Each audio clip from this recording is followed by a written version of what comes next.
That is what we're talking about today. Cheese. Cheese.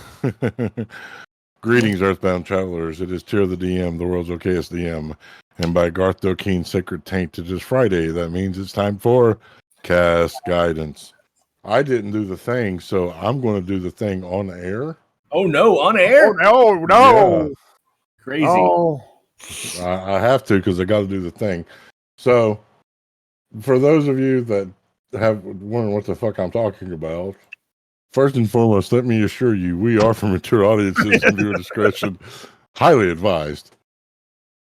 So, when we first went live, our very first stream, Patrick played the joining of Voltron. The quotes. Well, ever since then, we've been doing it before each and every stream. I am very much in the weeds today because of my back. Send good juju, please. I'm still waiting on the surgeon. So it's activate interlock. Thalathurm's connected. Infracells up. Mega thrusters are go. Let's go, Voltron Force. Let's go, Voltron Force! We can now stream, and we have shared it with you.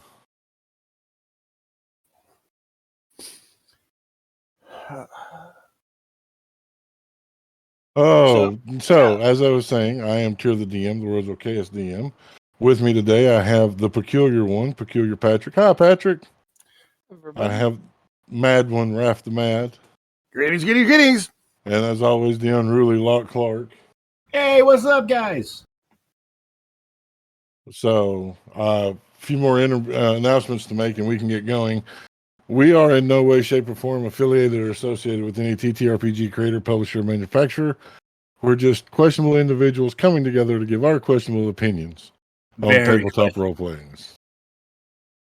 Also, we do not encourage the use of nicotine and nicotine products such as vaping, cigarettes, or cigars.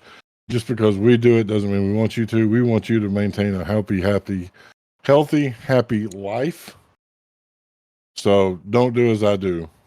Unless, of course, you're an adult and that's your thing. And then, hey. Also, special announcement.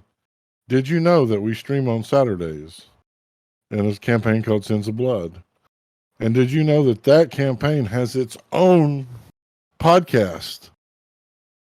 So go to wherever you digest your podcast and look up Will of the Dice. You will find Will of the Dice, a Dungeons and Dragons podcast. That's Bloodlines. Will of the Dice, Sins of Blood. And Will of the Dice, Cast Guidance, because you can go back and listen to our episodes and hang out with us. Again, because you don't get enough of us. And Locke. Dice. Hi, gamers. I'm Locke Clark, and I'm here to talk to you about our partners in this endeavor, Level Up Dice. Find purveyors of luxury dice for all your sexy dice needs. So you should just go check them out. Check out and see what they've got. They've got cool stuff. You like cool stuff. You need dice. You have friends who need dice. Go check them out. To do that, you're going to go through our portal because that makes us look good, and you want us to look good. And that portal is https://bit.ly/L, Will of the Dice, all one word. That's bit.ly/LUD, Will of the Dice. Also, we would like to take a moment to thank the musician who created our theme song for this show, and that's our very own Peculiar Patrick. Yay. You okay, Locke? Yeah, why? Usually you give us at least some sort of dice set. Hey, they're not giving me anything new. So, okay. What was I going to do? There's nothing new in the shop. Okay, just making sure. I was like, we're just going to keep this brief today because they ain't got nothing new. And you know what? Hey, they do have cool stuff. They just haven't put out anything new for me to pitch. And I feel like I've pitched everything that's in the thing. I could pitch the flower things again, but it's not spring anymore. And so no, I'm not. Whatever. Like, are they spooky flowers? No, they're not spooky. Unless you roll ones. Then it's spooky. Unless it's tier rolling ones, then we're happy. Greetings, gamers. It's Raph the Mad. I'm here to talk to you about our favorite thing, Patreon. get on to Patreon. Go look at Will of Dice. Subscribe to us. Help support this channel. On Patreon, you get access to all that cool content, including our streams and our podcasts before they hit the podcasts. You can check out what happened ahead of time before it hits everyone else. You can check out some of the other cool things that go on inside our Patreon, inside our community. So please get on Patreon, log in, subscribe, support us, help support this channel. Okay. There's our announcements. We've done introductions. Did we? Yeah, I introduced you all. That's true. No coffee. I haven't slept tonight. Too much blood in your caffeine stream. Very much so. Hi, Patrick. Are you part waiter? Because I just put food in my mouth. So I know I was waiting on purpose. how dare you? My computer finally shows a raft. We've connected to raft today. Woo! Woo! We need to get your other computer working. Yeah, but it's okay. I still like you, even if you look like two boxes. I realized that my need to upgrade my computer has become strong. We got a new toy in the house this week. Uh-oh. We got an Igloo Saturn II 3D printer. He's a big boy. But the slicing program for it, my computer can't handle. Oops. Every time I after I slice a file, every time I go to write it, to take it to print, my computer just locks and shuts down during the writing phase. So, fortunately, Siri's will do it, but I have to go in the other room to use that one. And often she's on that computer for work. So, it's slowing down production. That the Saturn II, that's about the size of the Mono X. I think so. It's a 12.8 inch bed. Yeah. Something like that. I don't know. I can tell you this. I can tell you the numbers in millimeters because I've had to type them in multiple times now. I have the Mono X. No, Ustad has a Mars too, apparently. Mm-hmm. Just use lychee. Okay, I'll try that. I'm currently using the one that came with it, which is Chitubot or whatever. Chitubot, yeah. The one that I feel like I'm saying something dirty when I say it, like it's a slur of some kind. You Chitubot. Yeah. So, but that means we can print fun new D&D stuff or whatever. I did manage to print new versions of Laz and Atreus this week. The old version of Laz and the new version are not that different. The new version, Laz got some armor upgrades, got some kneecaps and some shoulder pauldrons to reflect that Laz is now in a in half plate.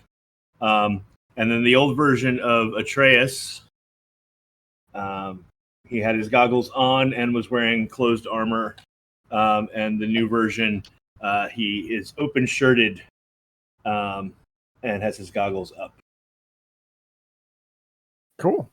So those are those. I just keep those on my desk for reference while I'm playing the character to help me stay in the mindset. I can see what the character looks like. Nice. Yeah. I printed myself. Now that I have a bigger thing, I'm gonna do a statue version of the Hero Forge mini I made of me and the one I made of Mev. Oh, that's awesome. I love this. that. This is my plot twist.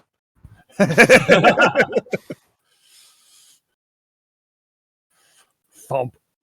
Yeah, I have me. I'm in a trench coat with goggles and a jetpack and a big hammer and a cup of coffee. Mm-hmm. Yeah, once I find the power supplies to my printers and get my 3D scanner back from Ustad, I'm going to have some fun. Yeah, we can print to you. We need to make a you, Siri, and then we can print to you. I also have a Mev that I want to print statue.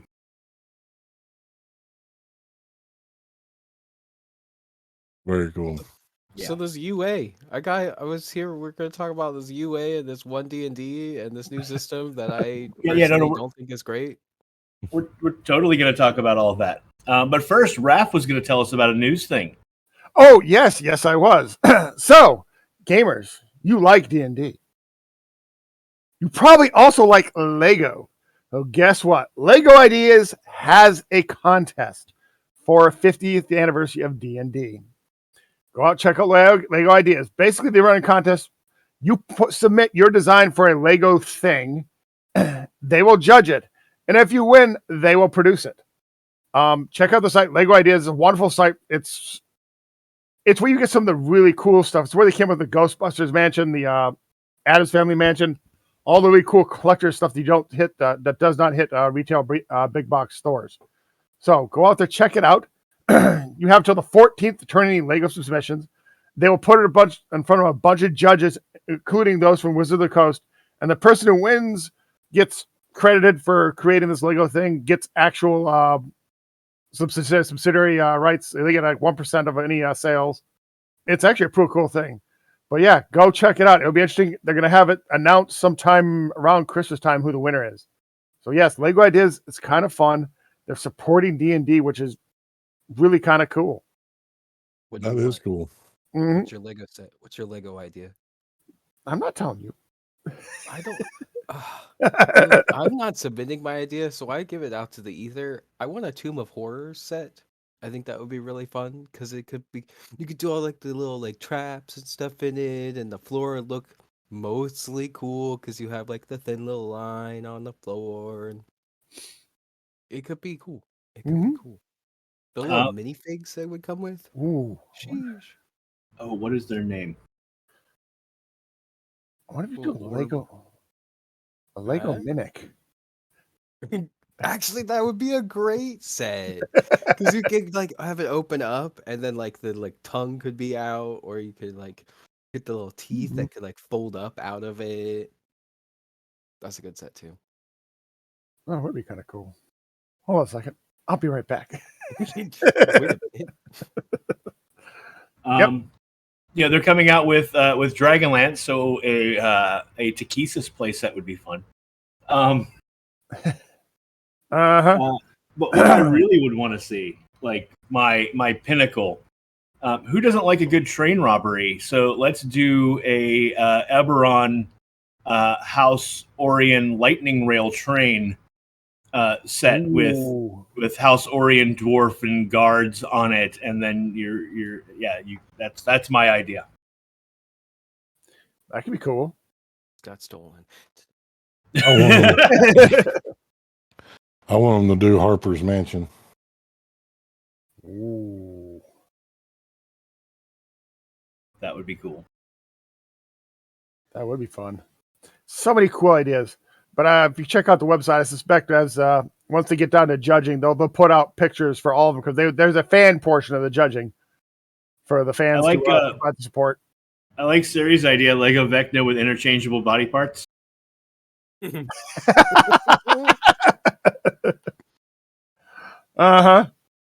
you know the Legos that are just like they did they've been doing like the Mandalorian helmet and the those very like sculpture-y ones. Just the hand of Vecna as a sculpture. Ooh, that could be cool. I'd buy that. Yeah. This is probably a good thing I'm not a millionaire. Since you haven't been on in a while, Patrick, our show is also nicknamed Cast Tangent because we get off subject really easily. I don't know what you're talking about. So if something pops into your head that's cool that is not pertaining to the topic, don't worry about it. Feel free. Okay. We're kind of like Zoo Radio. The morning radios. I think I know what you mean. Like I'm Bill really and Ted or Bob and Tom or So yeah. So yes, feats. We were talking about feats at one point, weren't we? Feet? with- You were talking about feet? Yes, Maybe. yes, we were. Behind a class. Uh-huh. Especially for you human. But anyways. We're trying to promote our Will of the Dice OnlyFans. That's something that I will definitely say as I was perusing the classes and stuff, that it does not seem like being a human is special anymore. That everybody is just gonna be everybody, and that's fine. I'm all for like everybody being on equal footing, but like, what's the point then? I like my bandages. I like my things that make me special, that make me feel special as a human. Or as another race. Exactly. But what are humans losing? I'm not sure what. Their specialness, the fact that everything is being called a feat now. ASIs are feats. Well, if you was a variant human, you got a feat at first level. No one else did. And you still do. Yeah, but everybody else does too. Yeah, no. no. You get another one. So you start with 2 feet? Jeremy Crawford has already addressed this. Variant humans are going to still get their feet at first level because it's part of it's one of the racial advantages they get. Everybody gets a feat at first level. It has to be a first level feat, and variant humans can take a second one. Cool. So, like, yeah, that you're not losing anything as a human. You're still more special than everybody when it comes to feats. It's just that your feat choices are now a little more limited because you can't take anything above a first level feat at first level. And ASIs always so feats were an alternate rule before. Like when you got to fourth level, but they're now considered a feat. That's what I'm saying. Well, what they did is they didn't want to make you make a choice anymore.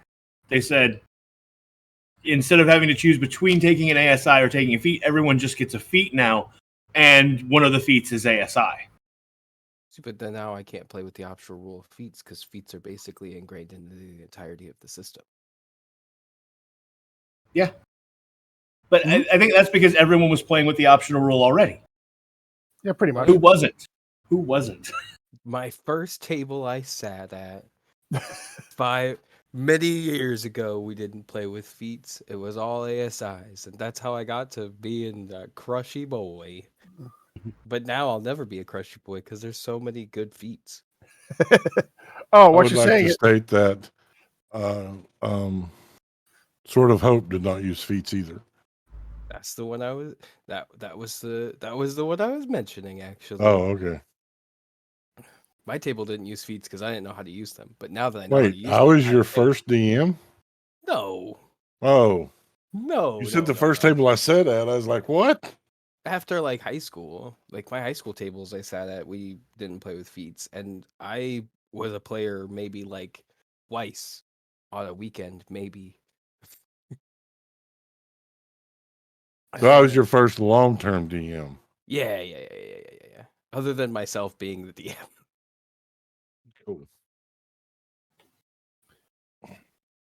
but So yes, yeah, Feats. so many feats. Actually, not that many comparatively. This. Go ahead, Raph. I come from Pathfinder 1.0, thousands of feats. So I'm like, oh, we actually have some, limited. You have to sing that to the tune of The Land Down Under. Yes. I come from a Pathfinder. We were talking flow like water. Dual wielder. Yeah, I was just looking at that feat. That is interesting. When we were talking about that last time, especially when we came up with the rogue and just the ability to. There's 2 feats now that deal with dual wielding weapons. So Actually, make it worth it. So interesting. Okay, so this is interesting to me. They've made a change to that feat. I've had that feat on a carrier. I had that feat on Bjarnor. And The big change here is that they got rid of the extra point of armor class that dual wielding gave you with that feat. But they didn't. If you're a dex based character, if you're a finesse fighter, you get the option here now of adding an increase to your ability score of 1, and you get to choose between strength and dex. If you take dex, and your modifier is not too big for your armor, you can add that to your defense basically. Mm-hmm.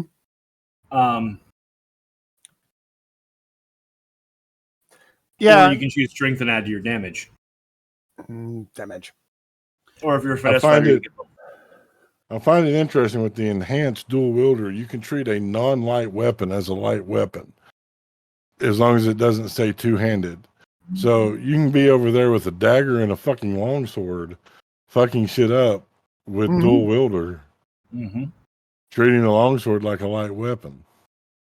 Yes. And we have to apologize to Siri Cat because as a card carrier in Australian, we hurt them a little with our rendition of Pathfinder. Uh-huh. So go kiss it and make it better on Breaklock. Will do.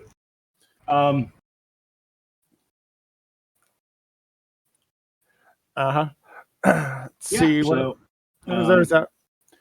Let's see. My favorite one for your spellcasters. Elemental Adept.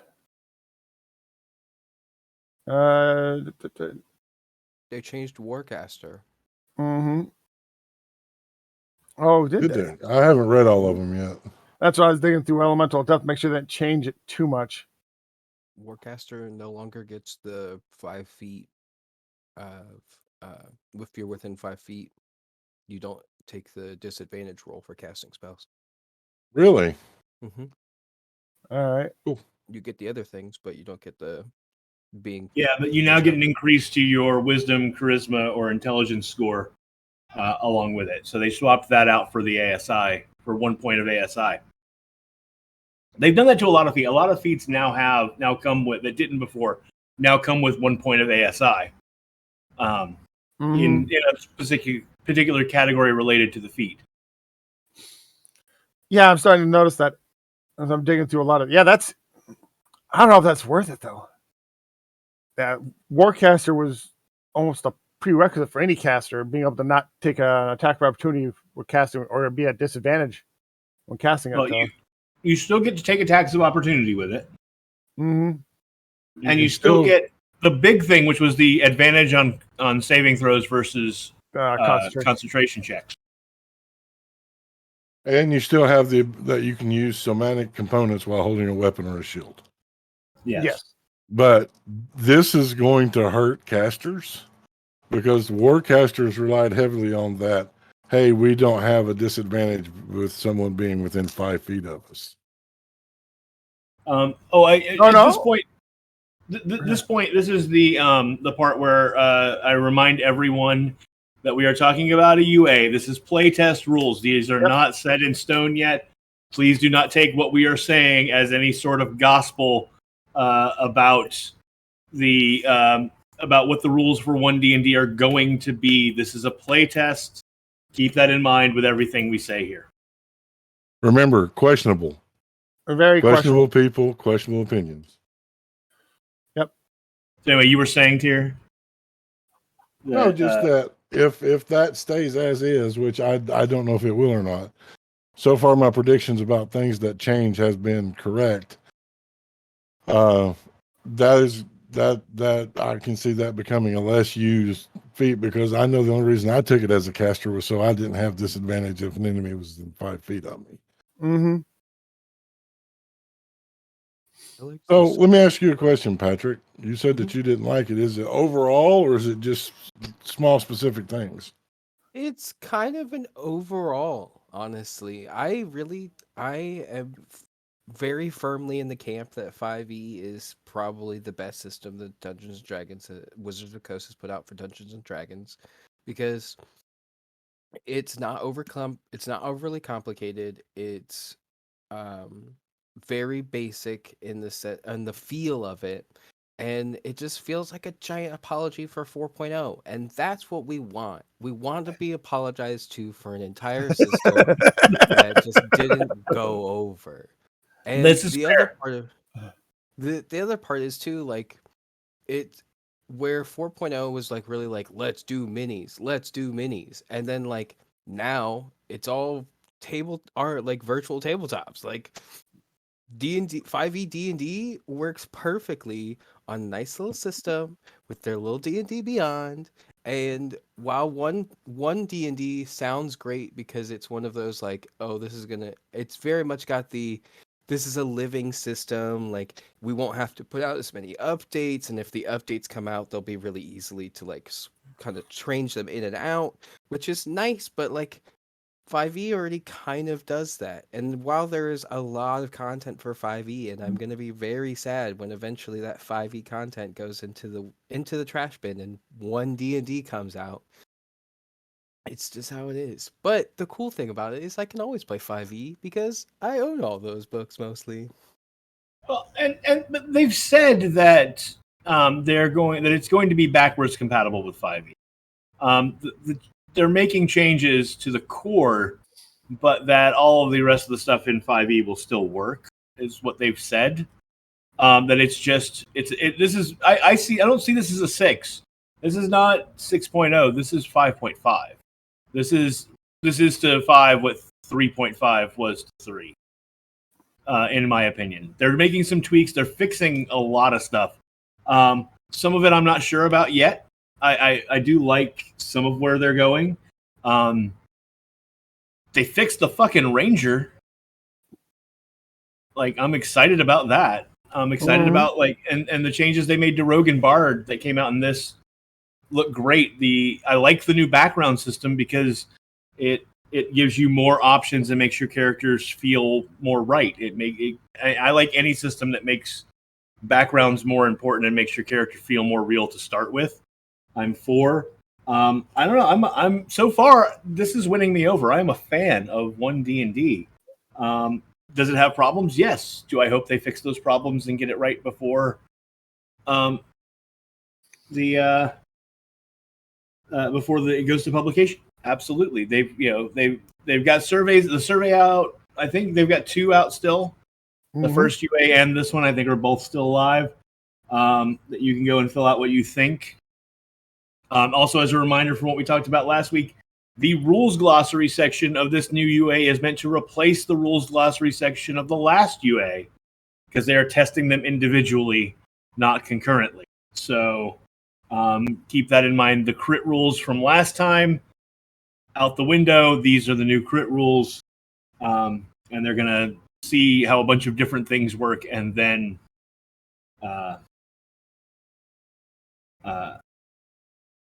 decide which ones to go with for the final product. I gotta tell you, I'm on the fence. So when they brought out the first UA, I was kind of like, no, thank you. But the second UA they brought out, I'm like, I dig. So on the fence. Now, admittedly, though, Tier, if I'm not mistaken, if I remember correctly, our discussion on that UA, you liked the beginning parts. It was the rules glossary at the end where the new crit rules and other new rules came in that you were like, no, this is bad. Mm-hmm. And those are the parts of it I liked, but overall, when the things that I didn't like were just so huge that they could not be surmounted. Right, but I'm saying that now that we know how their playtest is working, we know that the parts that you didn't like were in the section that's not as permanent. The section that they're saying keep that and integrate it with this new UA we've just put out and merge those together and play with that, but throw away this rules glossary and use this rules glossary. It was the rules glossary part you didn't like. So the parts that they've kept that are ongoing were the parts you liked. Yeah. So and overall, I think I like how they're doing this rollout, if you will, of playtests. Here, we're going to test this section. Oh, that's not working so well. Let's test this other thing. Okay, that got a little better reception. That works a little bit better. It's allowing the fans to be part of the build process, a part of the design process in some ways. Yeah, have we ever gotten that? Have they ever UA'd an entire a new D&D for us before. I don't think they have. No, and not many companies or any products have done it this way either. So it's interesting to watch how this rolls out. Yeah. Because we got another year or more of this as they roll out various rules and sections. Yeah. Eventually, we will take some of these rules and see about incorporating them. The cool rules. See about incorporating them into stream. The new classes. Yes, I I know do take some new classes. Patrick is going to hate the change to Keen Mind, I feel like. I do. I hate the change to Keen Mind. I do. It takes out the whole fun of it. Being able to be like, hey, what was that thing that we saw 2 weeks ago? Oh, yeah, I remember it. Just because it doesn't say that anymore doesn't mean you can't argue the role playingness of it with a DM. Well, see, now they give you have to make a check. So there's a DC there. You know. Yeah, and that check is called a study now, which study action. Which is a weird, like it gives like relevance to the we all go into a town. All right, I'm gonna split up and go to the bookstore. I'm gonna go to the tavern. I'm gonna go talk to this random dude on the street. And the one person that's always like, I want to go to the library. Like you can now go do that, which is kind of cool, but also like. But study does more than that. All right, so I guess we should probably talk about some of the new actions that are in this rules glossary. So I've got it up. I'll read it right quick. It says, when you take the study action, you make an intelligence check to study your memory, a book, a creature, a clue, an object, or another source of knowledge, and call to mind an important piece of information about it. The areas of knowledge table suggest which skills are applicable when you take this action, depending on the area of knowledge and the intelligence check is about. And then it just breaks down Arcana, history, investigation, nature, and religion, and what would fall into those categories. With Keen Mind the way it is now, you can perfectly recall anything that you've seen or heard within the last month.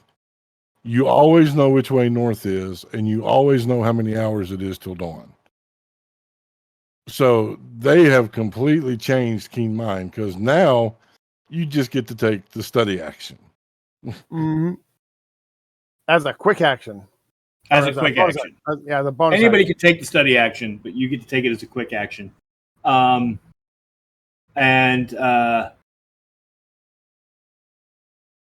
think in play it can still work exactly the same as it's always worked. Kind of, you just ask the DM, "Hey, and they can say make a roll for it. Here's a DC." I think I don't think it has to change a whole lot. I think this change might be because Keen Mind got abused sometimes, and they said this is a way to fix it by sticking a DC on it. Well, and the quick study part makes a bonus action versus a regular action. When we ask some serious questions to the DM, hey, do I see this or do I remember that? Well, that's my action. Trying to remember that because remember each round is only 6 seconds. Yeah. Also, new action search. When you search an area, you make a wisdom check to discern something that isn't obvious. The search table suggests which skills are applicable to which things you're looking at. So I like that. I like having that as a specific action. Like, right? It's not just using your ability check now. It is I'm taking my turn to search, not just taking my turn to make an ability check. I think they're trying to get that rule, the make an ability check is an action rule, always felt clunky to me. It always felt wrong because there are certain things that you have to make ability checks for as part of your action, but it's not your action. And so then having to turn around and say, well, he just got to make 3 ability checks doing the thing he was doing. But I want to look at something, and that's my entire turn because I'm, well, now search is an action. And I like that. Also, Tier, I don't know if you saw this one, but they kind of fixed jump. They put a jump action in. Yep. You still can't go past your speed. Yes, you can. Read it. It says you can. Let me reread it. It says you have to move at least 10 feet before you take this action. On a successful check, determines the distance in feet that you can clear horizontally and half that jumping vertically. This jump does not expend your movement. But the distance you clear can't exceed your speed. Yep. Okay. So they didn't fix it. But why would... So it can't exceed your speed, which means you can't jump faster than your speed. However, it doesn't expend your movement, so you can take the 5 feet, jump, land, and then you still have however many feet of movement left to use. Right. Okay, so yeah, you just can't go over your speed. MA put Well, in... I'm still trying to figure out how to fix the where Duna was floating out in the middle of nowhere and he had no way to get to her. No, I've been mad about the jump rule for a long time because the jump spell, but I think this is what fixes it. They now instead of using your action to attack with a spell or whatever, they've put magic as an action. When you take the magic action, you cast a spell that has a casting time of an action, or use a magic item that requires an action to activate. So, if I'm reading that right, and I'm interpreting it with the current rule set, that means that I take my movement and I cast the jump spell as my magic action, that I would then get to use the jump from the jump spell as part of my magic action, and it would not be affected by my movement.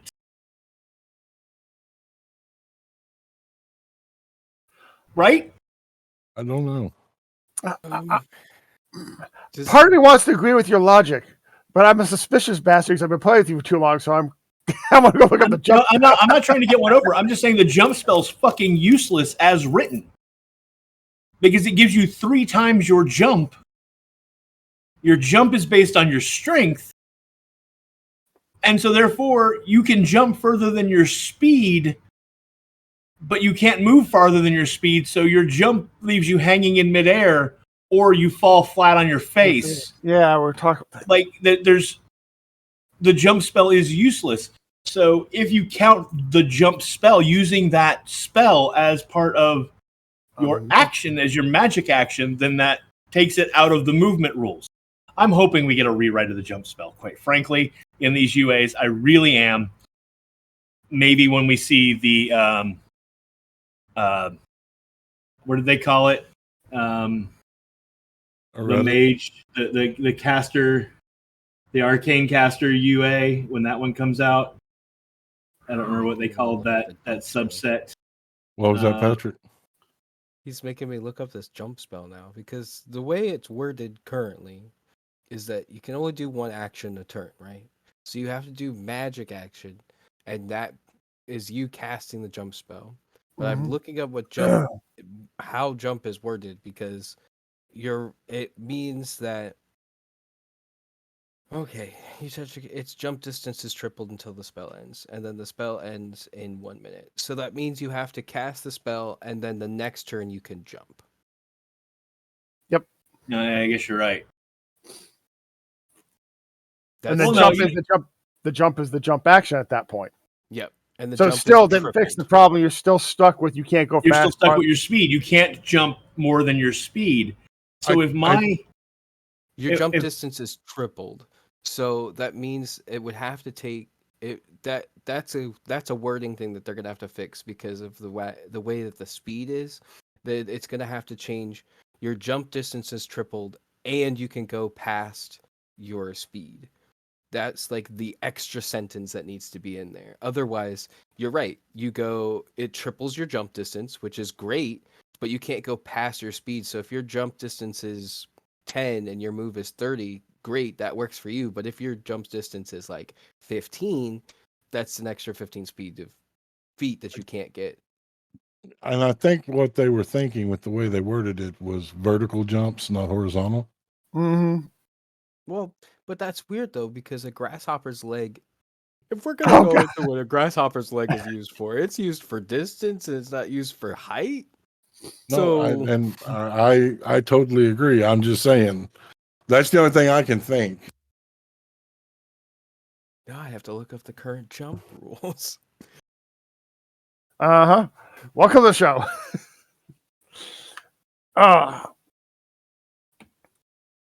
Yeah, actually, now that I'm reading it more, I don't think I like the new jump action because now it's based on a test. Like you roll, and your Mhm. roll is how far you jump, not your strength. Like it's a Yep. strength check, so you get to add your modifier. It used to just be your straight strength score equaled how far you could jump, or was the basis for how far you could jump. You could jump vertically,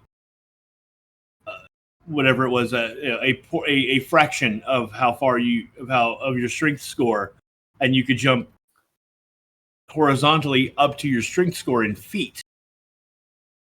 Um, so, yeah, so I remember like doing the math on if I'd cast the jump spell and was holding concentration, and I turned into a grizzly bear, I could use the grizzly bear's strength to jump. And with the jump spell on, I could go. I could, in theory, go like 60 feet. But the bear's movement is only 40, Mhm. so you can't. And you have to move 10 feet before you jump to get your full distance. So that left me 30 feet that I could jump, even though in theory I should be able to jump twice that. According Yeah. to the magic of the spell, it made the spell damn near Weird. useless. And looking at this, it's now based off a die roll, so you don't get that strength. Here you go. It's D20 plus your strength bonus In is feet. the max you can go. Yep. When you take the jump action. So that's a max of 25, right? Am I doing my modifiers Yeah. right? Yeah, Yeah. max of 25 and but a minimum of 10 plus your strength score, because anything less than a 10 on that check is a failure. You don't jump. Mm-hmm. Fail to jump. You get to the edge and you're like, whoa, that's a little too far for me. Mm-hmm.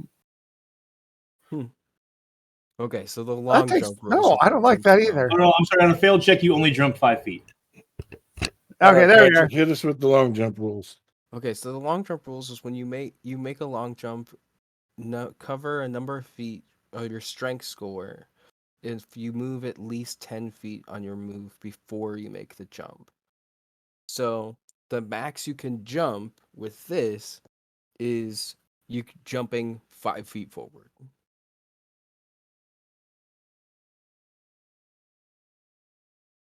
Sorry, wait, what? Say that again? When you make a long, oh no, your strength score, not ability modifier. Yeah, not My ability bad. modifier, So strength score. So the max you could jump is 20 feet because you can't go higher than 20 Right. on a long jump. Okay, then the jump, and this has nothing to do with speeds. So you cast jump, which triples that. So now you can go up to 60 feet in a long jump. Right. Which that makes sense. That I can. My That's a brain is like, magical okay, jump. we can. Yes. That's a magic jump. So you But have to move at least 10 feet, which doesn't mean anything of how far you can actually jump. So really you can clear a distance as long as you move 10 feet with the jump spell, you can clear a distance of 70. But tell me But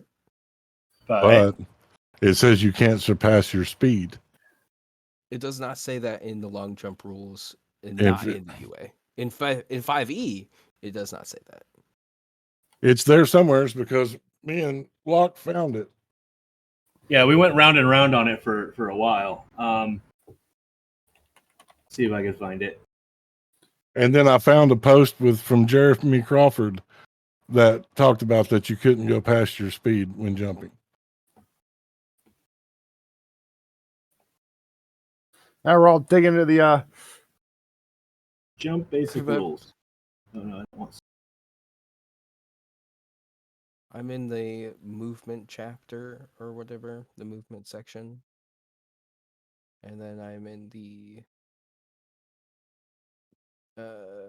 special types of movement, and it's underneath climbing, swimming, and crawling. Yeah. It's just jumping.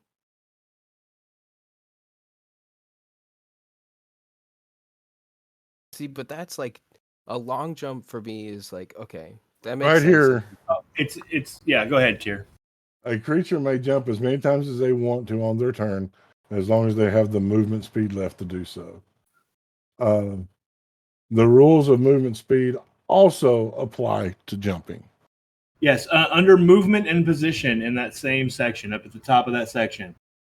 In combat, characters and monsters are in constant motion, often using movement and position to gain the upper hand. On your turn, you can move a distance up to your speed. You can use as much or as little of your speed as you like on your turn, following the rules here. You can move. Your move can include jumping, climbing, and swimming. These different modes of movement can be combined with walking, or they can constitute your entire move. However, you're moving. You deduct the distance of each part of your move from your speed until it is used up or until you are done moving. So my argument was that the jump spell, because it is a spell effect, should override basic movement rules. I can Misty Step 30 feet and it not count against my movement. I should be able to, with magical jump on, bound the magical distance that I can cover. And yeah, maybe that uses up all of my movement that I had left, but I still should be able to make that leap.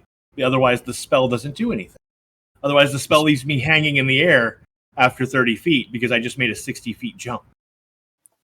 The spell's broken. I still like my solution of skeet shooting, but at the end of the turn, you're still in the air. You don't fall. Just your next turn, you're dedicated to that next 30 feet of landing because it takes you time to cover that distance. I would agree with that. I would agree with that, except that there's somewhere in the rules that we found that it said that, if you are in the, if you are in the air at the end of your turn, you fall. Mm-hmm. But I don't think that rule is made for people jumping. It's a broken spot in the rules because they're trying they haven't addressed like how to use that spell with. Not ever found a system that's been able to do 3D air combat well. That's Now I can see Anna Coker with sunglasses singing Danger Zone, sword fighting with another Akoka in the air.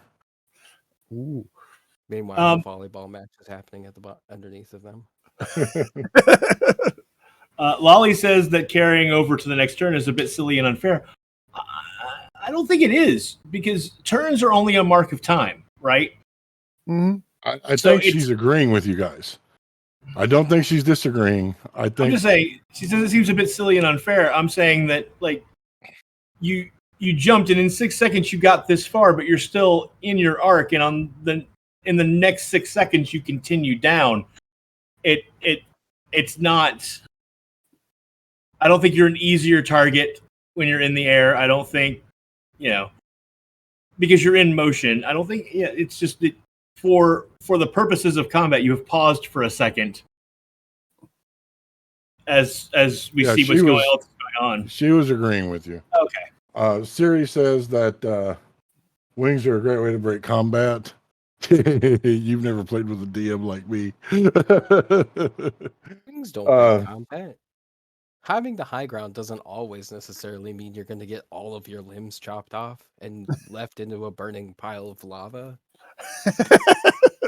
I will point out to you that that Obi-Wan Kenobi is such a master of the high ground that he knows how to defeat someone else when they have the high ground. Just look at Darth Maul. True. And Anakin never learned that because in the Obi-Wan Kenobi trailer series, he threw the high ground at Obi-Wan and therefore lost the high ground. I so wanted. I'm no spoilers here, but I so wanted him to say something about having the high ground in that scene, and he didn't, and I was so sad. I read an interview about that. Ewan McGregor that line gets said to him so many times from fans. He just shakes his head anymore. He's just so done with it. You'd think it would be hello there. Yeah, I know. That's what I would say to him. Hello there. Anyway, it's time to take our break. Damn, it is.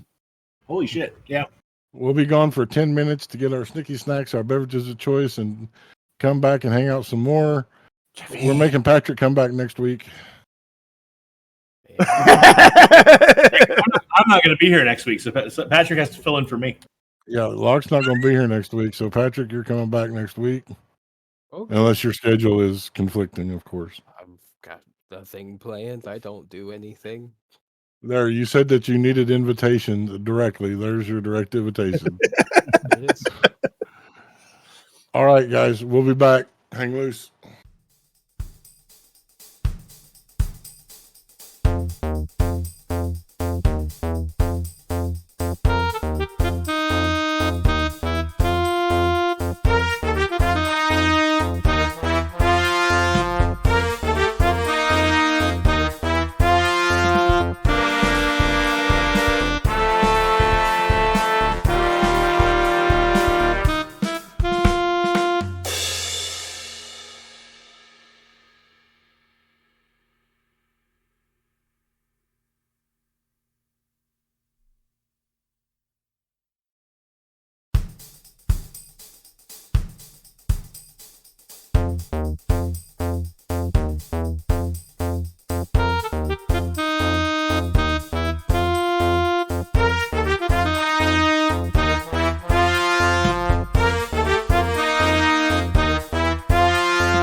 we're back. Thanks so much for hanging out while we got our snickety snacks, our beverages of choice.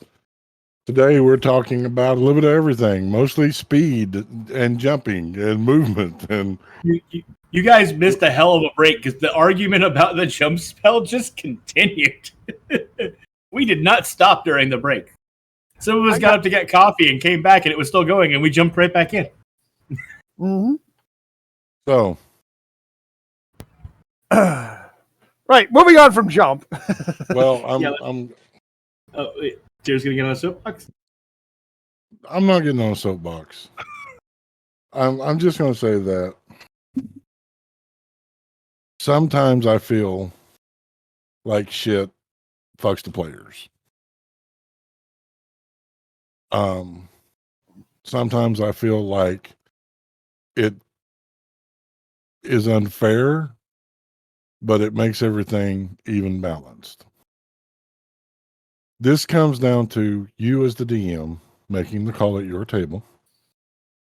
There's nobody going to come to your house and hold a gun to your head and say, you can't use jump spell like X, Y, and Z. The first rule in all of the books is these are just guidelines. Now, on our streams, we try to adhere as much to rules as written as possible for the simple reason of new people. We don't want new people getting confused, going out buying books and everything, and then being like, well, they did it this way on the stream. So I'm of two hearts of this. And I won't say this often. I feel that for our stream, we'll keep it rules as written. But if we were just playing a home game, I would allow it that you got your distance in the jump. Because I think that it's bullshit. I agree. And I would agree with not using rules as written in the stream, except that I would feel the need to on something like this to comment or to make a disclaimer every time I cast that spell that this is how we're doing it because this rule is dumb.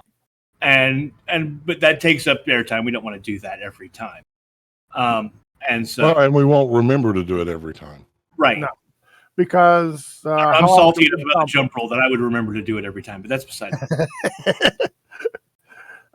And I like the fact, where are you about this one little special case for hours, and how often does people actually use the jump rule in their game? I thought the jump spell was going to be hella cool with animal forms because it's a concentration spell. I was looking through the spells as I was picking spells as a druid, and I was like, that's a concentration spell that I get at low level that could be really useful in an animal form that I can cast and hold, and then because there's at low levels there's few and far between of concentration spells for druids that will let you do cool things while you're in animal form. And jump seemed to be one of them. And then to find out it was broken, kind of like that hurt me personally. Because I was told like this is gonna be so fucking cool. I can do this thing, and with as a spider I could do this, or as a bear I can do that, or imagine how cool it will be for a wolf to come running and leap stupid amounts and land on someone and bite on them. Like it was gonna be very cool and cinematic in my head, and then the rules like went, no, fuck you, you can't do that, even though the spell says you can, but you really can't. Like, yeah. You look contemplative, Patrick. What do you got? So, I don't think it's broken. I think the way it's written is particularly problematic, and I think that in the section just underneath of that called breaking up your movement talks about using different speeds, and the example they use is having 30 feet of movement and then having 60 feet of flying, because a wizard casts fly on you, that you could fly 20 feet, walk 10 feet, excuse me, I have the gas in my chest, and then fly into the air another 30 feet. So for jumping, we just take the jump out. We take the fly speed out, and we put jump in there. But there's no jump speed. Is the thing. There's just a jump distance. There's no speed for jumping. Is the problem, because the wording of the spell is it increases your jump distance. And like, I was really unsure on this. I had to do some digging, and I sat for an hour reading through thread of arguments between Jeremy Crawford and other individuals about this. And that's where I finally made my final ruling, because Jeremy Crawford wrote the shit. So, me and him don't agree on much often. I still want to have coffee with the individual, but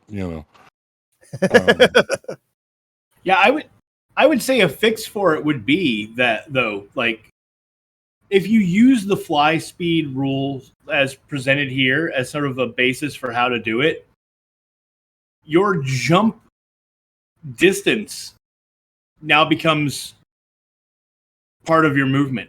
That now becomes the maximum you can move. You know what I mean? And any movement you take detracts from that. But if that makes sense, does that make sense the way I'm saying it? I don't know that it does.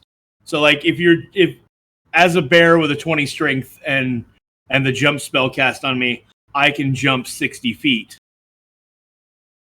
Now that's my max movement.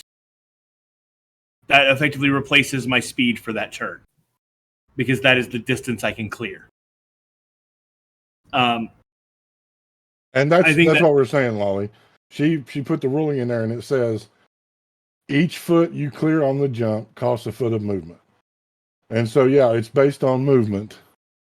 So if you have 30 feet of movement, you can only jump 30 feet, which is... But the jump spell triples that. But also, jumping has to deal with your strength stat, and that gives you your jump. See, it's all about the wording of jump distance versus jump speed. And if they just changed it to jump speed, then they could be like, oh yeah, so it's just a different type of movement. So now you have to take 10 feet of regular movement to jump whatever your jump speed is. And then you can just change the jump spell to it triples your jump speed. And then at that point, then you just got 10 feet of movement. Then you've got 60 feet of jump. And then you still got 20 feet of movement left. Which that, to me, in my brain, that makes sense. That makes total sense. If somebody's trying to clear a gap, they would definitely use the first 10 feet. They'd back up 10 feet, run, jump over the gap, and they still have the rest of their movement. But the way it's written, and the way it seems that it's written, is that it's like you jump and then you just fall, which that doesn't make any sense either. Or you jump, you use the 10 feet of movement, and then your jump distance is tripled, so you can jump the 60 feet, but then as soon as you get to the other side, you can't move again.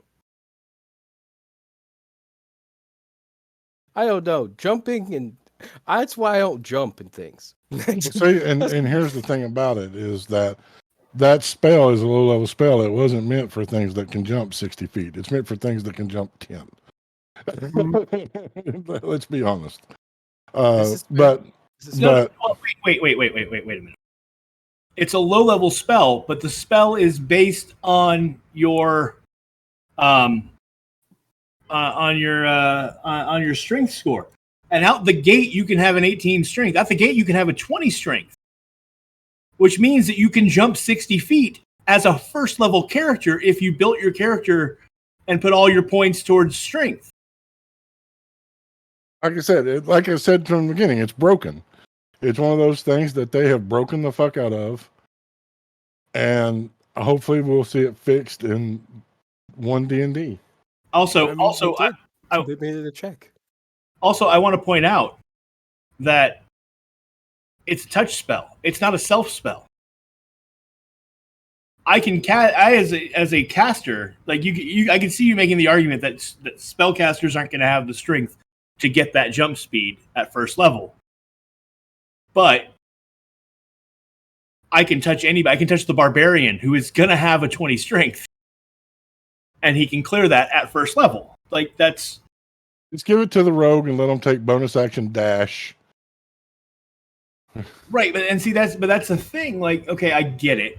Like, if that's what they're trying to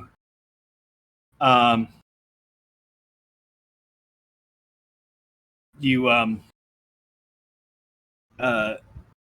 have to I've already spent a spell slot to be able to do this. I'm already holding concentration to be able to do this.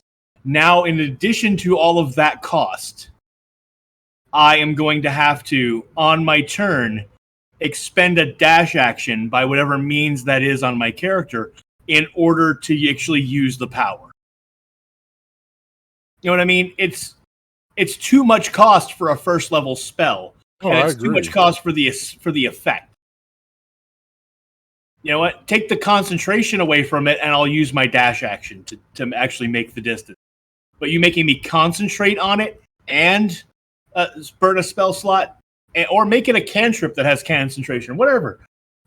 You got to take one of those costs away before I'm willing to add another cost on top. No, I agree. Like I said, it's broken. Yeah, that's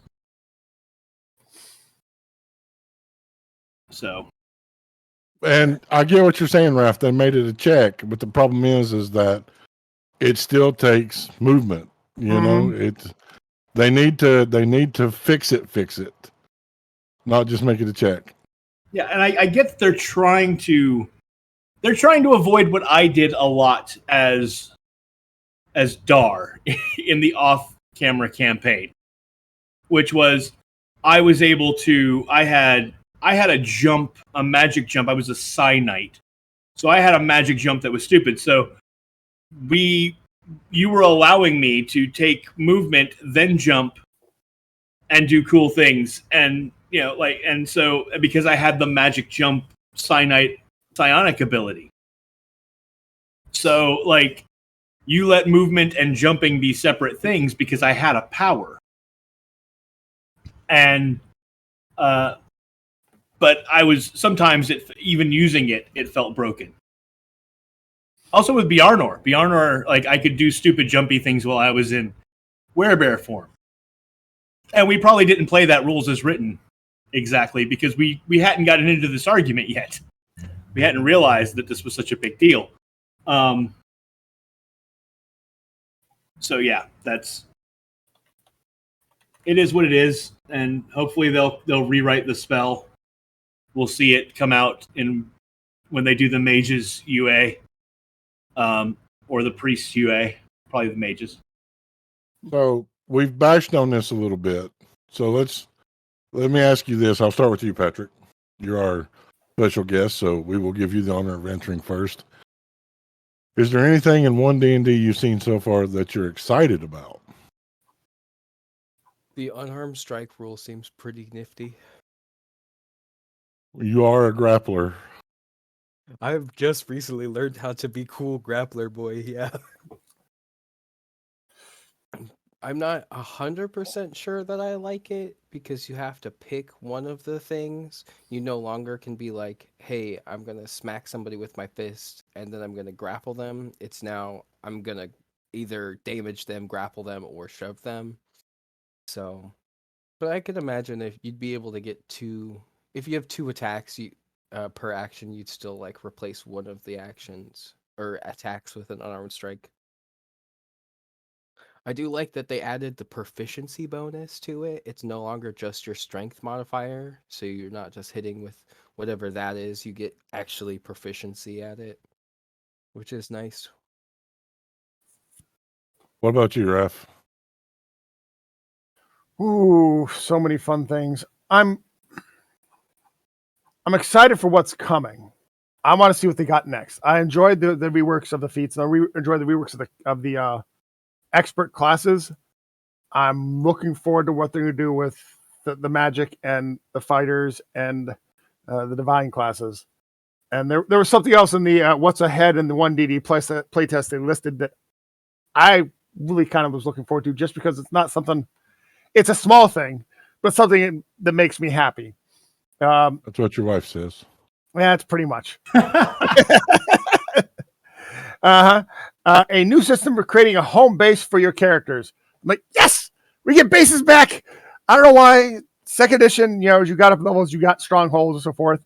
But to me, that sounds cool. We get a way to bring back a way to store all the crap I find on my adventures instead of just sticking it in a random bag of holding. I have a base now. I can stick the stuff there. I can go back to it occasionally and pick up stuff I need. But yeah, I'm looking forward to that. That somewhat, for some odd reason, really excites me. But yes, overall, I'm looking forward to see what they come out with next. They got a good. Oh, I'm sorry. Go ahead, Ref. They got a good roll with this change to the expert feats and what they're putting out. So I'm curious. I'm looking forward to what they got next. Yeah, my favorite thing is that they are making everything more customizable in smart ways, and they are leaning into the classes.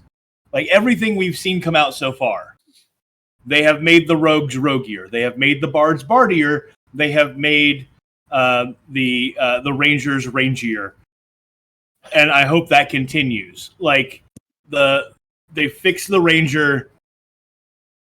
For the most part, like they've done a lot of, like they didn't do the thing that I said would fix the ranger, but they did other things, and I'm okay with that because it made the class better. I still think rangers should just get an animal companion because that is what rangers do. I think, and then they put out the subclasses they put out so far: the College of Lore Bard, the Hunter Ranger, and the Thief Rogue. They leaned so heavily into the archetypes, and it made each one feel right to me. Even so far, like the fact that the thief gets to break all the D&D rules by getting 2 bonus actions, by getting advantage when they shouldn't, by things like that. Like, yeah, no, I'm just gonna ignore that those are what the rules say, and that's what other classes can't do this. I'm just gonna do this because I'm the thief. I break the rules. I like that, and I hope they continue to give us that sort of goodness moving forward. I also like that they put to hear in with to see, like in the wording of a lot of spells and things. A target you can hear or see. That makes me feel good. So I just realized I look like I'm a vampire from one of the 1980 vampire movies because the way my hair is.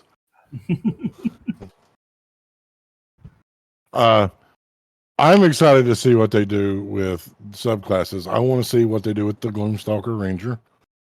But I also want to see what they do with the Blade Singer. The Blade Singer needs some love. They didn't get a lot of love in 5e.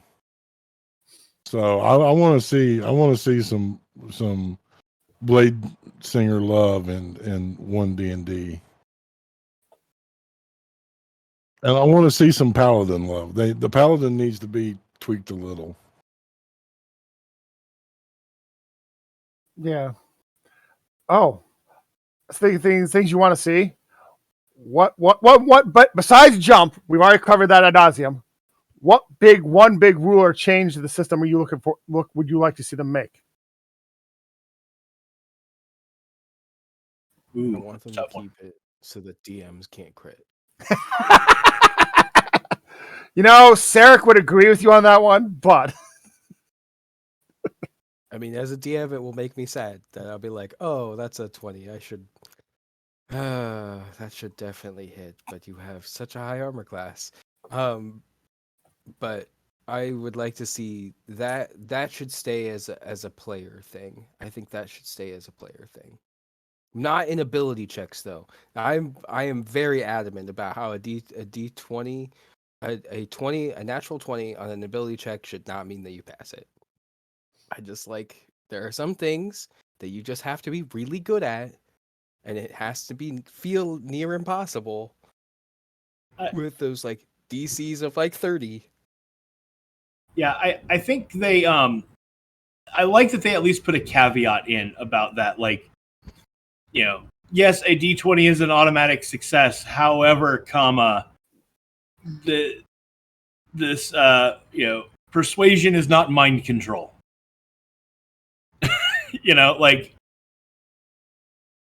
They're not going to just do what you say. You don't have full control over their mind because you rolled a nat 20. Even in a system where a nat 20 is an automatic success.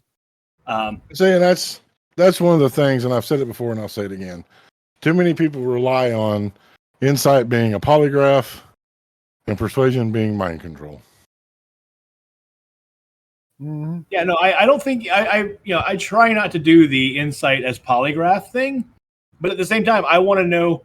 I treat it as like people give off vibes, and everyone in the room can interpret those vibes differently based on their personal experience. And when I roll an insight check, it's me vibe checking the person.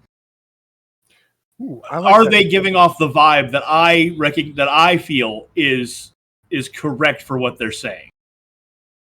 Do I buy this based on the knowledge I have? Does this feel right to me? Have they presented their case well? Whatever, however nuanced way you want to look at it for the situation. But like, it's me going, does that track for me?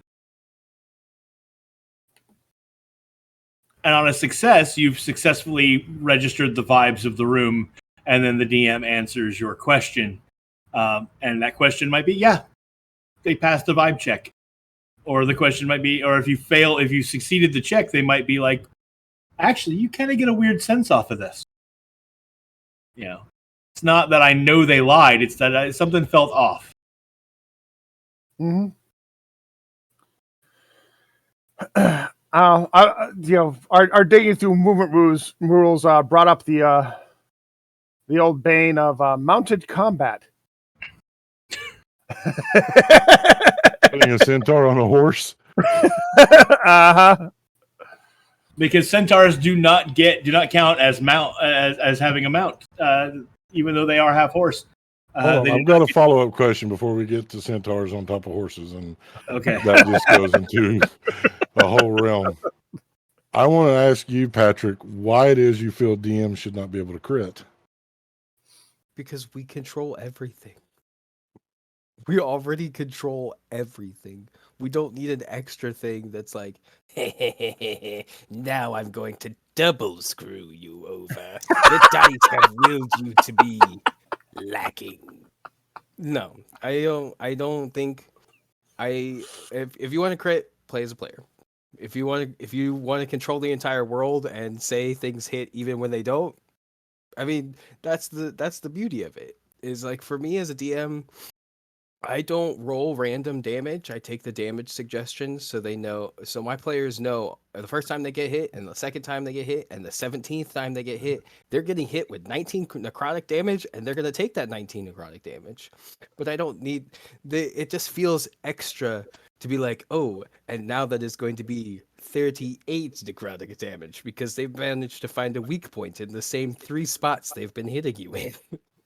It's just a little too much for us. We have too much power. We got to give some of the powers just to them, because there are things happening behind the screen that they don't even know about is happening while I continue to juggle 3 different monsters that could be coming into the encounter. And like, they need to have something that's just special for them. I've got a lot of special things. They need something special. Hey Patrick, Jeremy Crawford agrees with you. I can respect that. As a viewpoint, I will never play that at my table, but I can respect that as a viewpoint. So Patrick, what Jeremy Crawford said in regards to that crit rule that came out in the first UA was that there's already a built-in mechanic for monsters to crit. It's their recharge ability, and we don't give that to low-level monsters because low-level monsters with those abilities would kill players, and we want people to be able to survive their low levels to get to play at higher levels. So under these rules, the DM, where the DM gets to crit is when they roll and get the recharge on that recharge ability, because that's basically an auto crit for them when they use it. And so that's his opinion on monsters critting. You know what? I'm fine with that. Like, maybe monsters shouldn't be able to crit. If your BBEG is a human with a class, sure, as a DM, you can let them crit because they don't get a cool recharge ability at high levels. But if your bad guy is a monster, their crit's built in. You don't need a crit for that. Yeah, I could see that argument except for one fact. 5th ed D&D is not deadly. you talking about? The first three levels as a player is a survival horror game, bro. Those 2 goblins, you gonna die. If you don't kill those goblins, you will die. Yeah, but hey, here's a quick healing spell. You back up your feet, full charge. It's Okay. and this is. Hey, you remember that time that Pants almost died from a rat? Yeah. Y'all It's a remember beautiful that? moment. But my point stands though is it's much easier to stand back up from losing all your hit points in 5th Ed than other editions and other games. I agree. And I think that what should change is that if you burn a cure wounds or a healing word, that should equate to a successful death save if we're going to keep the death saves. I don't think it should automatically bring you back up to hit points and put you back on your feet. I think once you hit 0,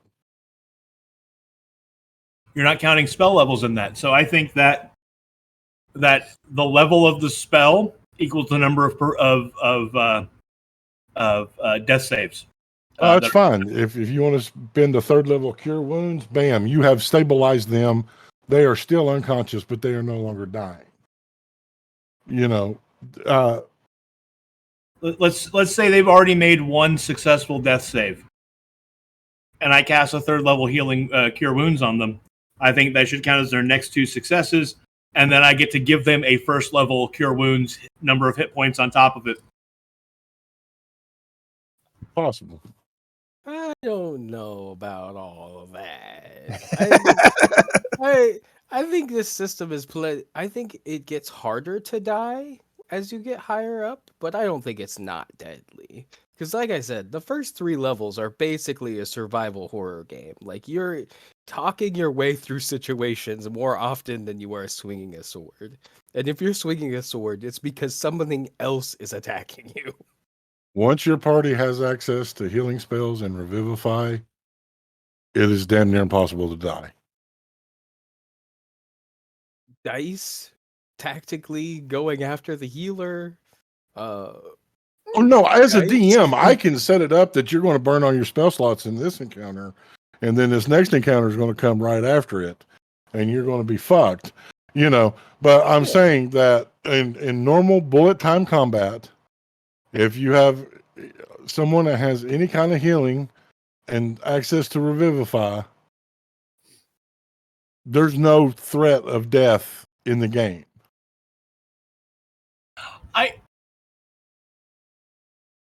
I've played at your table too long, my friend. Yeah, I don't buy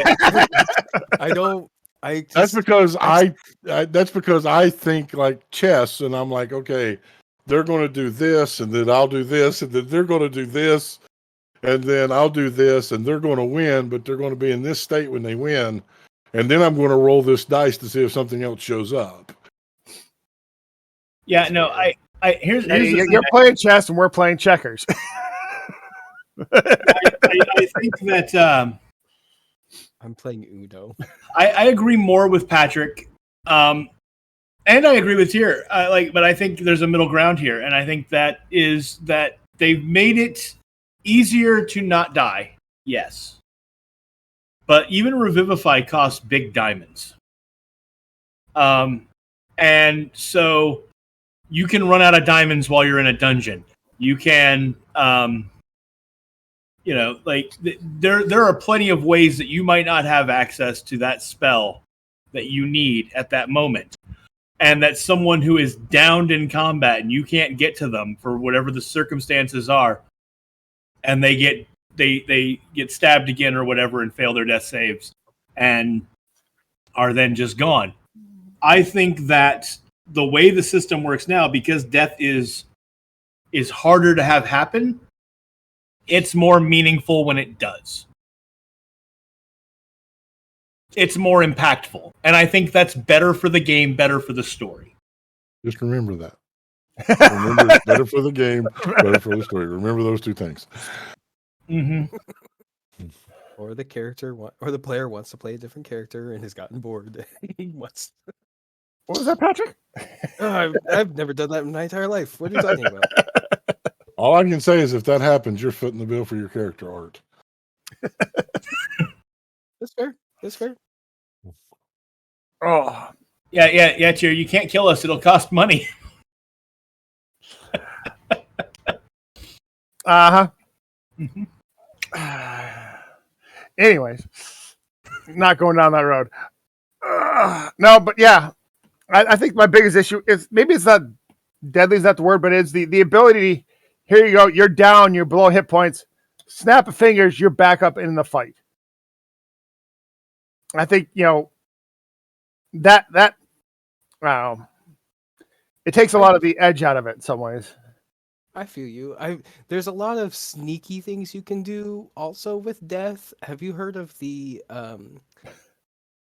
what is that barbarian that has something happen to them when they die? Something special happens or whatever. There's a couple of different classes that have that where they rage. They drop below 0 hit points. They get a full action before they go down. It's something special. Like they get brought back as soon like the first time they die, they get brought back immediately. It's like I don't know. But there's something special that happens when you essentially cast the ceremony spell and have your barbarian marry everyone in the party, and then they kill the barbarian, who then gets brought back from his own abilities, and then you can remarry and be married again for a week, because you can only be married to one person and marriage only ends in death, and therefore if the barbarian keeps dying, therefore they can't. Yeah, it's really silly. So I mean, there's always the other edge. If you consider divorce, That sounds the infinite marriage loop sounds very similar to the peasant chain railgun. Oh, the peasant railgun, yes. no. Yes. Why you got to bring that up again, Locke? Why? Because it is the best example of broken D&D ever.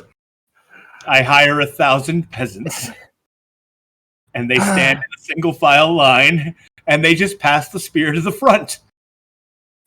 I'd make you roll 1,000 d20s for initiative. No, That's that's when fine. we use the alternate sides rule. Remember the sides rule that they talk about in Spelljammer? No, it's fine. Everybody holds their action, and then they go. And then when it's my turn, they all go because they have held actions, and they all pass the spear along. And then it's my turn, and I throw it. That's how this works. Well, yeah, I found the ability to you talk about relentless rage for the barbarian at 11th level. When you first time you drop to 0 hit points, you make a DC 10 Constitution saving throw. If you succeed, you drop to 1 hit point instead. The next time you drop the 0, you make a DC 15 Constitution. You keep going.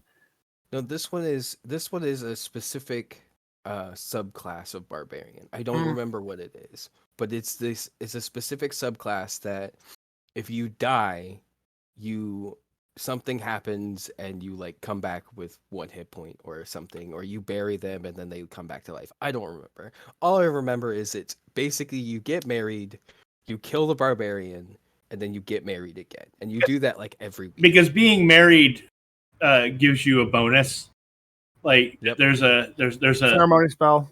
The ceremony spell gives both participants a bonus, and so the barbarian can get everyone that bonus by just dying and remarrying.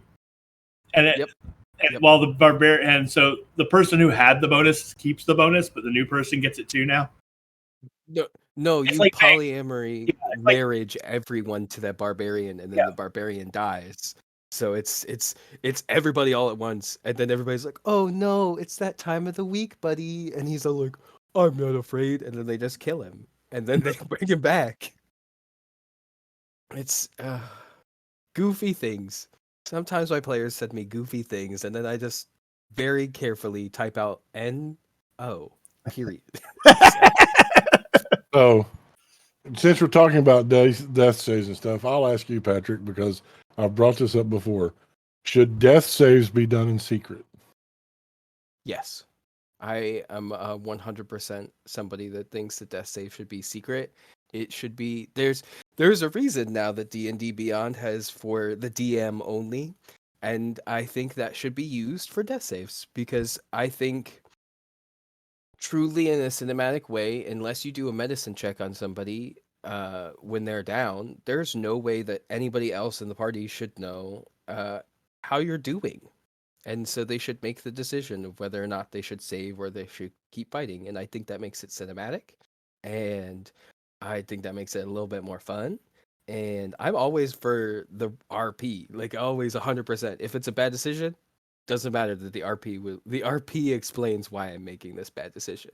And so if somebody goes down in combat and they're on death saves and nobody knows what they're at, people will shift their priorities and you will get to see the characters actually be like, oh shit, I'm going to keep fighting because somebody's going to take care of that. And then nobody takes care of that.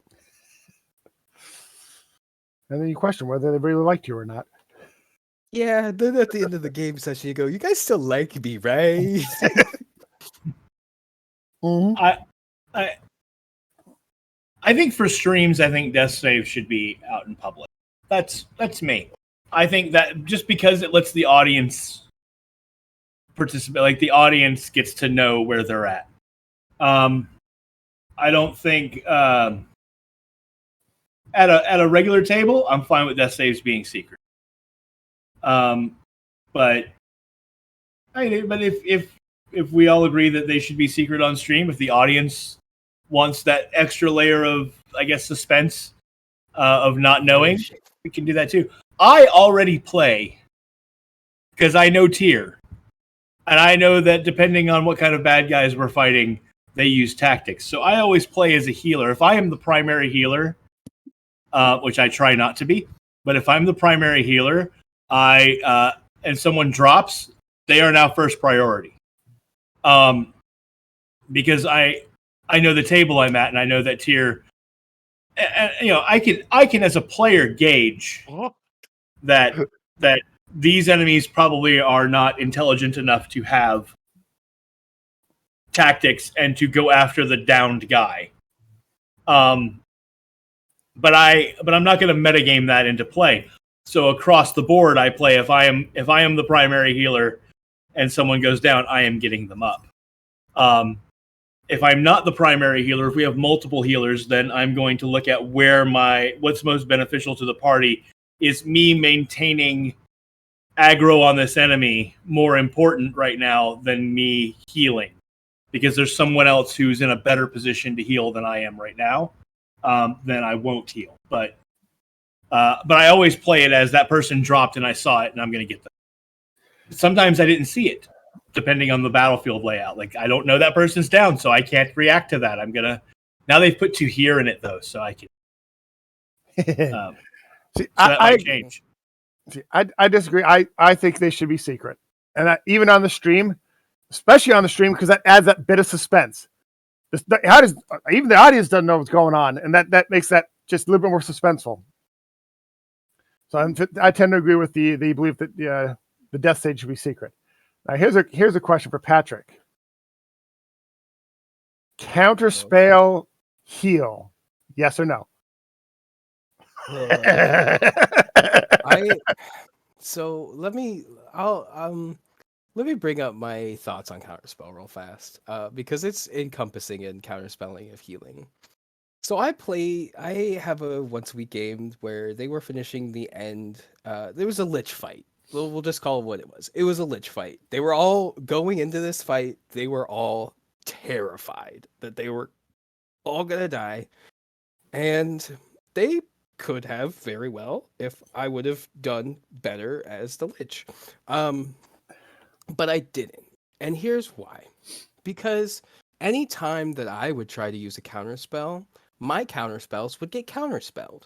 So really it didn't leave me open to doing much counterspelling, to the point where my wonderful player decided to fly into the air, polymorph into a Tyrannosaurus Rex, and then fall, teeth first, onto the lich, effectively destroying this lich. But I couldn't do any cool counterspell things because he kept counterspelling my counterspell.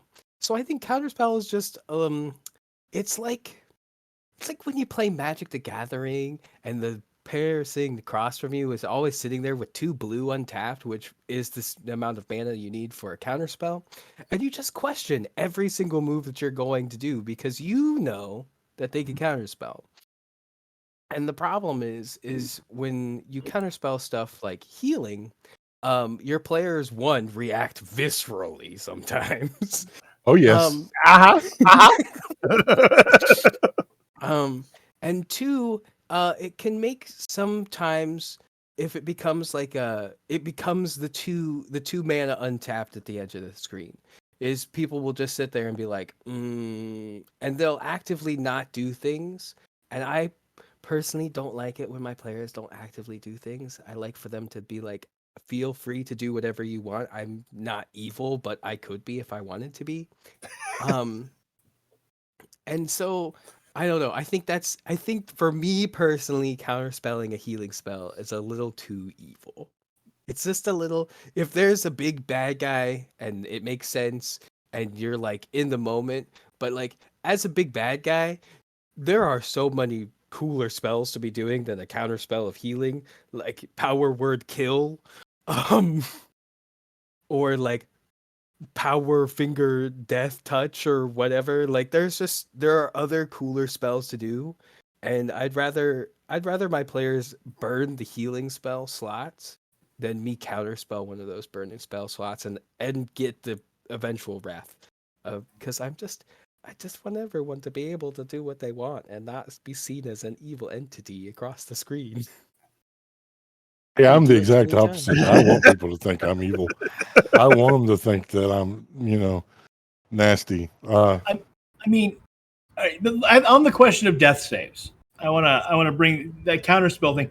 We were fighting half serpent, half man skeletons at the edge of a lake in the desert, and Tarios went down.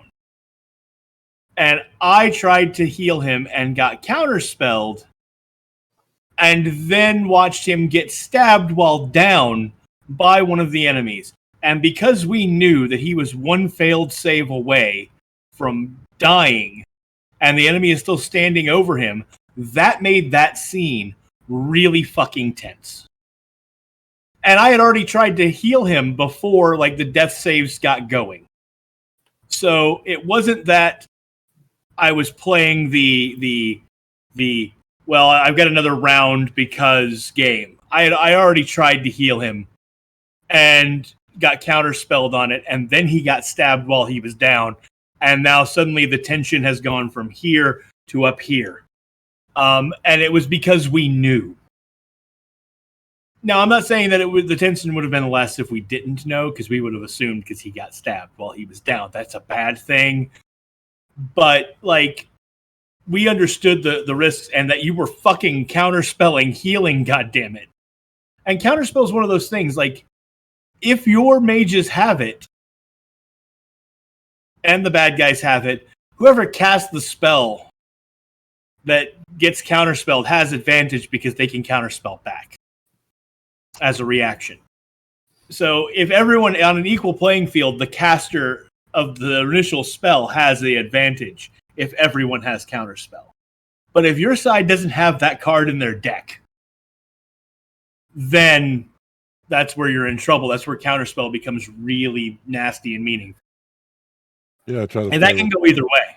Uh-huh. I tried up there with casting Revivify and nothing happening. You bastard. Yes. Mm-hmm. Yeah, counterspell. That leads to another. This is Raph getting on his soapbox. Because counterspell should be one of those, go-to spells for your casters in your somewhere in your toolkit. But this is Raph's soapbox. You, as a player, take an hour, learn how your character works. Go look at YouTube. Go look up how the basics of your character class works. I've had a couple games where I've been playing with where there's a couple players who haven't spent the time to figure out how their character works, and it's a detriment to the rest of the party. I'm not saying learning all the ins, outs, min, maxes. Just learn the basics. Figure out so when the DM comes to you, hey, what do you do? I'm going to do this spell here. I'm going to attempt this action here. Cool. But when you turn the player and say, hey, what do you do? I don't know. What can I do here? And they start looking through the papers finally, or well, can my character do this? Well, can it? Okay, As a I'm player, going to get on my soapbox now, Raph, and I'm sorry. I apologize ahead of time. Mhm. As a DM, if you're encountering that multiple times, not just here or there, but you're encountering that on what would be considered a regular basis, it is your job to pull said player aside and have an adult one-on-one conversation with them and tell them, look, you really need to invest some time in learning what you're doing, to learn what your player can do. You know, you're not getting the most out of this game, and you're causing everything else to be held up. So, yes, players need to know what their characters can do.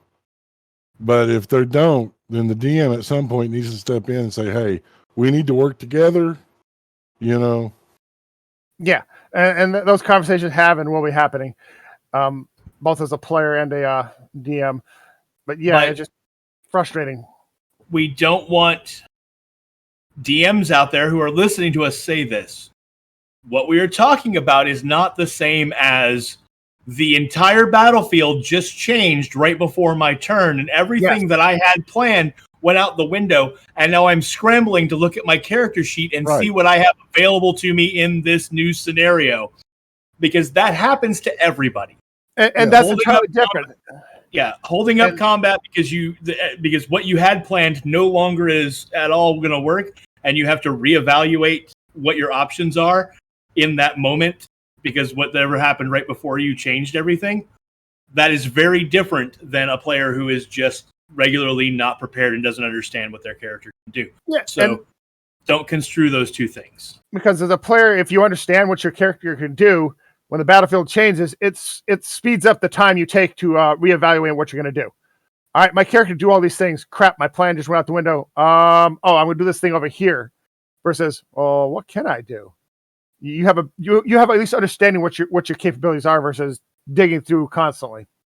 Yeah, but when you're a spellcaster and suddenly everything changes and you've read a spell and gone, okay, this spell works in this situation, and then the situation changes, and now you have to pick a different spell, which means reading the entire text of a spell to see if that spell is going to work the way you think it works because you don't have all the spells memorized. That's going to take a minute. And I find myself in that situation very often. All casters do. Yeah. Where you're like, but there's a difference, you know, and as a DM, you're going to know that difference. You're going to know, did I just fuck everything up and thwart their plans? And so now they're having to think on their feet and try to figure out what to do versus the player that's never ready. There is a huge difference. So yeah, make sure that you're paying attention and don't go jumping down the throats of people that you just fucked their plans. You know. No, you cackle maniacally when you fuck their plans is what you do, and watch them. Yeah, while they're figuring out what their next move is, in those moments, that is your moments to revel in their confusion and their scrambling and laugh maniacally. Yes, absolutely. That is what you should be doing there. Not being mad at them for slowing down your combat, because or and you should really cackle when the players fuck themselves over. Like, when the fighter steps in the way of the druid's moonbeam that's about to come out. And now the druid is like, well, that doesn't work anymore because they were all lined up in a perfect line for this sunbeam I was going to throw down or whatever. And now they're not in the line anymore because the monk stepped in the way. I'm not talking about anyone particular, Patrick. Not at all. I'm just saying that sometimes the players fuck themselves over or fucking over another member of the party and they have to now scramble. And that when that happens as a DM, you didn't even cause that, but now there's chaos and you get to laugh at it. So you laugh. All right. It's about that time. Any final thoughts, Patrick, since this is only your second time being on the show? I am scared to sit at y'all's tables. My table, Locke knows my tables. Tyr knows my tables. They're kind of lighthearted. There's the heroes are most likely always going to win. The bad guys almost always are gonna lose, and it's a fun little entertaining story. But y'all are scary. I'm going to say this, and I've said it to a couple of people, and I thought I said it in session 0, but just to make sure, in season 1, in Scions of Oblivions, and in the Darkened Queen and the Shadowed Rose, I was gentle with you all. For bloodlines and sins of blood, the gloves have come off. Scary. It's Mhm. scary. And as much as I like to cackle maniacally, I am not actively out to kill the players. Nor am I. I will set up dangerous scenarios. I'll set up deadly scenarios, but there are ways to get out of it. And sometimes the way to get out of it is you're not going to win. You have to do something else. But yes, I'm not actively, though, plotting the actual absolute destruction of my characters because that'd be too easy. Yeah. I just want to say, because this thought occurred to me this week, and it's funny to me, that Tyr, I think someone needs to tell you that her name is Wren, which is a different bird than a robin. She's not Robin, and you're not Joker. You're not Batman's entire villains gallery. You keep kidnapping her and tying her to a chair.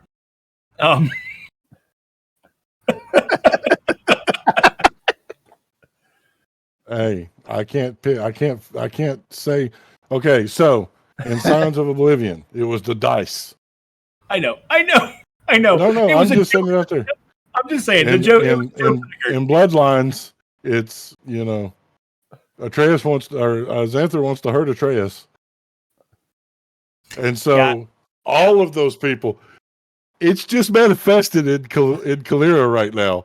But everybody's in Xanther's crosshairs because they're important to Atreus. That's why Kalira is not the only one that was taken. I just haven't RP'd the other person getting taken yet. I see. I'm just saying. I just it occurred to me that Wren is a type of bird and Robin, and then the whole that. Yeah. You haven't listened to this week's version of Sins of Blood, have you yet? Have you, Locke? Yeah, yes. What? He plays in Sins of Blood. I played in Sins of Blood. Oh, yeah, that's right. I was there. I was going to say, Xanther sounds so familiar as a name. Same person. No, I was there. He showed up, and I was like, "Wait, is he? What does he look like? He's wearing the mask? Okay." I thought we were going to get to see behind the mask as the other party, and then I was going to have to keep that knowledge separate from myself. So Yeah. Before we go, Nice. Sunday night we have a surprise for everybody. It's going to be awesome. Make sure you tune in. But I think, according to the clock on the wall, well, on the bottom of the computer screen, the clock on the wall doesn't work right now. I need to get batteries for it. It is time to remind people who we are, where they can find us, and let's get the hell out of here. And we'll start with you, Patrick.